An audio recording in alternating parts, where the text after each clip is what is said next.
Hey there everyone, CB here from CJB Studios, and today I am back at it with another movie review for all of you on this channel. And this time I'm going to be doing it to the 2022 film The Batman, directed by Matt Reeves and starring Robert Pattinson as the title character. Now before we get started, I'm pretty sure all of you guys are wondering why I'm talking about this Batman movie right now and not any of the other ones before it.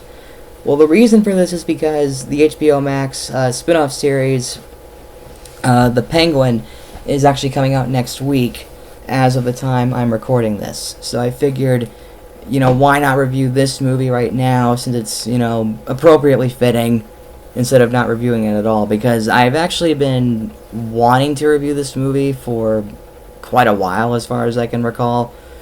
And so, well, I guess now's the right time to do it. So, anyways, with all that out of the way, it's time to talk about the plot. So, unlike any of the other Batman movies, this one does not focus on Bruce Wayne's origin story as to how he became Batman. Instead, it focuses on him during his second year of crime fighting and being the vigilante to Gotham City. So, that's pretty much one way on how this movie is different from all the other ones.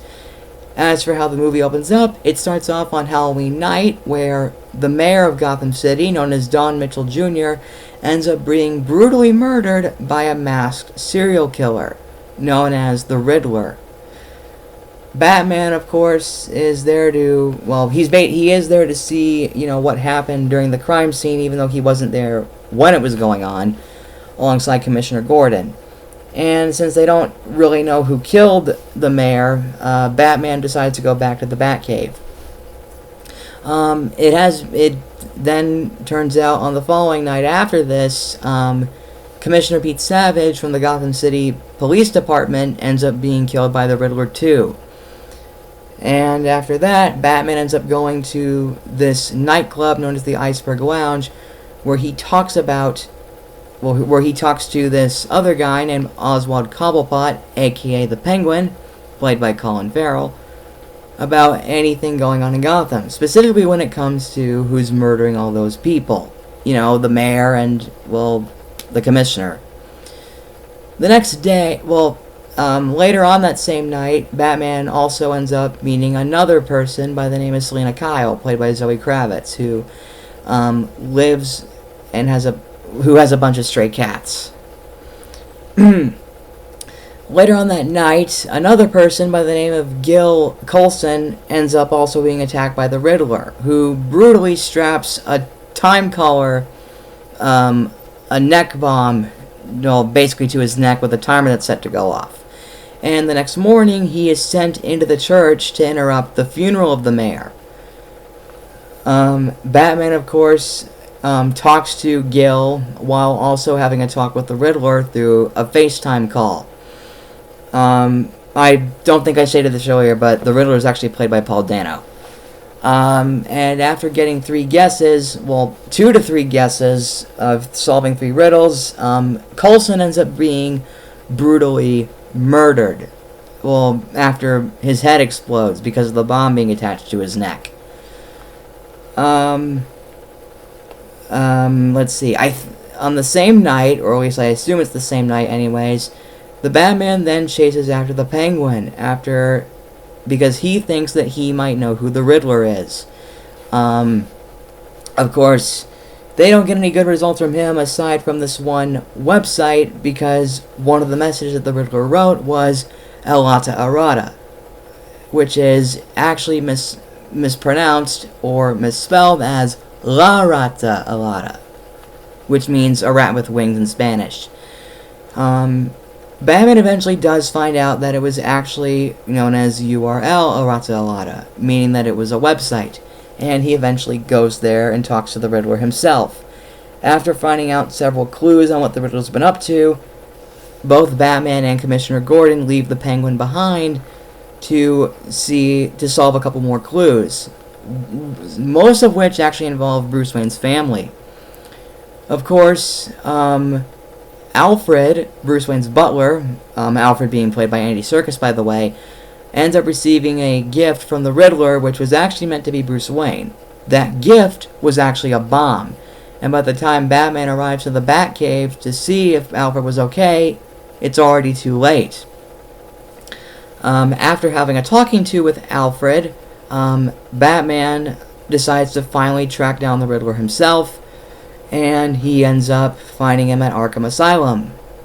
And the Riddler turns out to be none other than Edward Nashton. Yes, I know he's Edward Nygma, but Nashton was his real name, okay?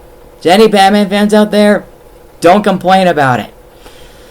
Anyways, as it turns out, Edward / the Riddler's plan was to flood Gotham City, because he thinks that Gotham was corrupted with a bunch of sins, and tries to quote-unquote wash the sins away by flooding it.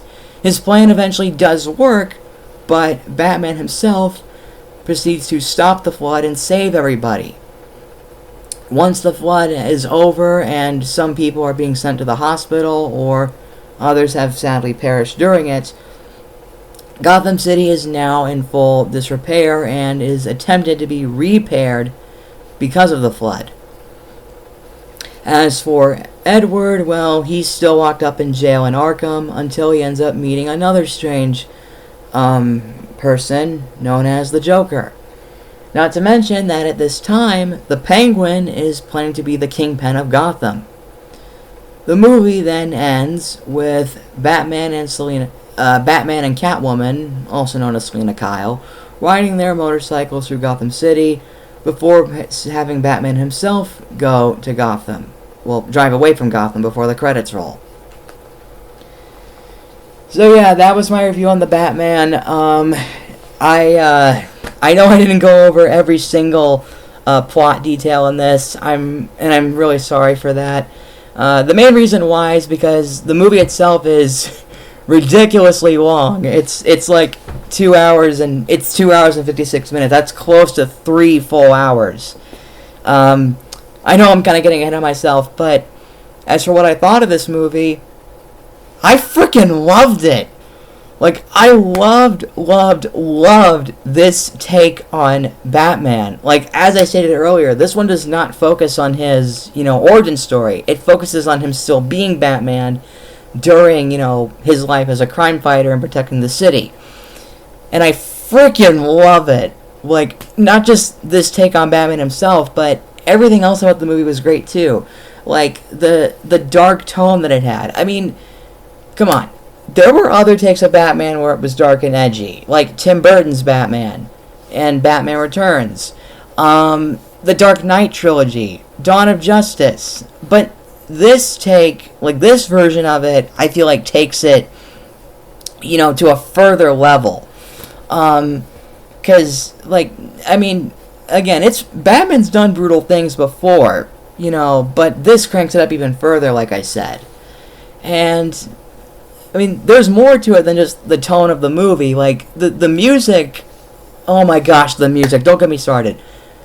Michael Giacchino did a great job with the music in this. Come on, he's done music, for those who don't know who Michael Giacchino is, he did music for The Incredibles, Rogue One, the Jurassic World trilogy, Lightyear, and he did the same thing with this, and my gosh, if you take a listen, if you guys have the Batman soundtrack, every single piece of score that Michael did for it, there's like a pun in every single one of them. I'm not even kidding.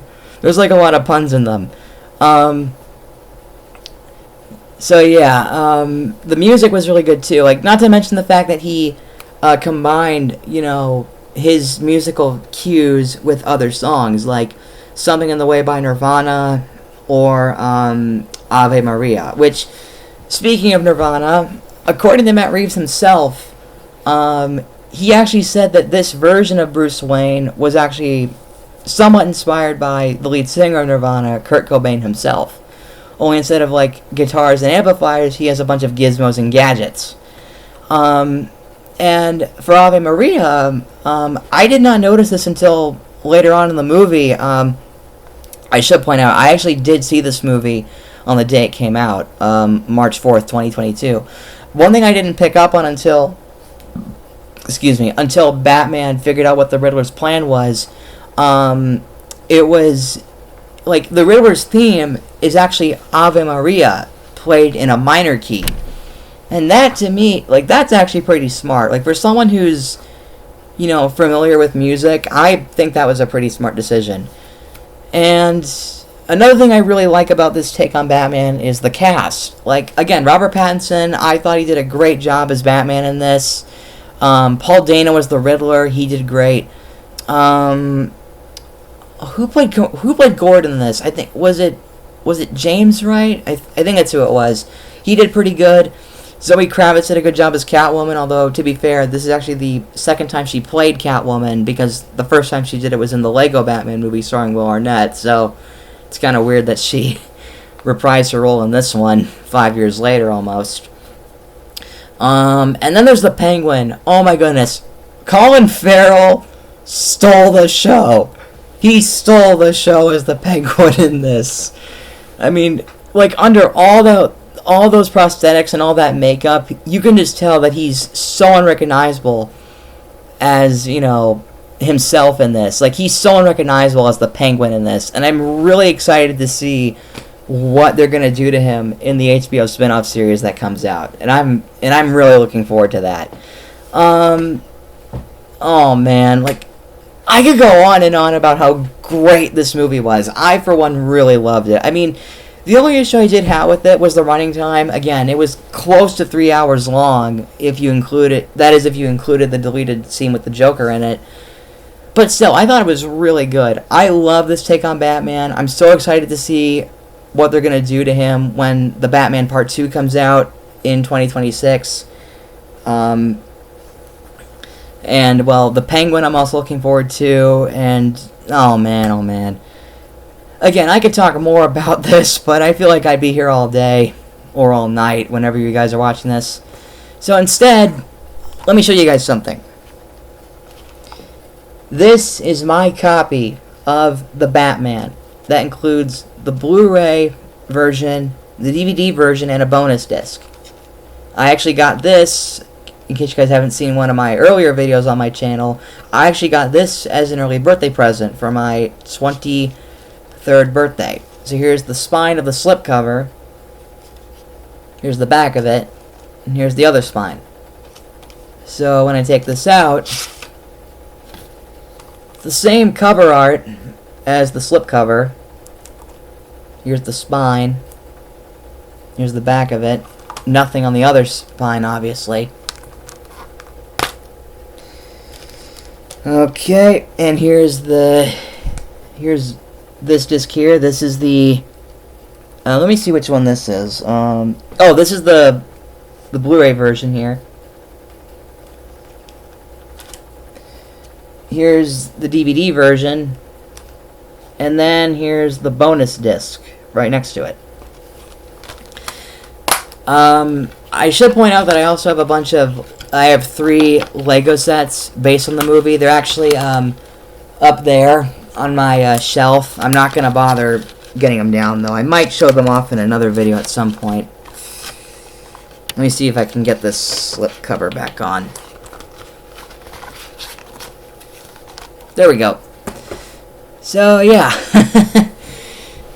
So yeah, that was my review on the Batman. I hope you guys liked this review. Again, I know it's not great, and I do apologize for not going over every single detail, because, again, it's so long, so I had to leave out a couple things.